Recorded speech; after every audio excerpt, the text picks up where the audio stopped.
তো কি অবস্থা, কেমন আছেন? আমি ড্রামা সবুজ আর গাইজ আজকে আলোচনা করব রাজকুমার সিনেমায় ভিন্ন লুকে সাকিব খান এই বিষয়টি নিয়ে। এফডিসিতে 2 দিন ধরে চলছে রাজকুমার চলচ্চিত্রের গানের শুটিং, আর যেখানে সাকিব খানকে দেখা গেছে একেবারে ভিন্ন লুকে, যেটা প্রকাশ হতেই নেট পায় এখন ভাইরাল। 2 দিন ধরে সেট বানানোর কাজ হয়েছে। ভিডিওটি সম্পূর্ণ দেখুন, তাহলে বুঝতে পারবেন রাজকুমার কি ধরনের সিনেমা হতে যাচ্ছে। এফডিসির প্রশাসনিক ভবনের রাস্তায় তৈরি এই সেটটি দেখতে গ্রামীণ মেলার মতো।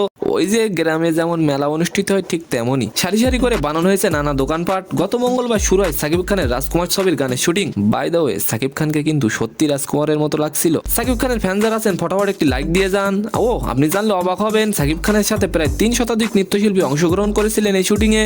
রাজকুমার চলচ্চিত্রের এই গানের কথা লিখেছেন ফেরারি ভরাত, সুর দিয়েছেন ইমন চৌধুরী। রাজকুমার মুভির গল্পটি হতে চলেছে প্রেম, পারিবারিক সম্পর্ক এবং একজন স্বপ্নবাজ তরুণের বাংলাদেশ থেকে যুক্তরাষ্ট্রে যাওয়ার গল্প। কথাটি আমার নয়, কথাটি বলেছেন পরিচালক হিমেল আশরাফ। তো সম্মানিত দর্শক, আজকের ভিডিওটি কেমন লাগলো অবশ্যই কমেন্ট বক্সে জানাবেন, আর ভিডিওটি যদি ভালো লাগে অবশ্যই একটি লাইক দিয়ে আমাদের চ্যানেলটিকে সাবস্ক্রাইব করে দিবেন। ধন্যবাদ।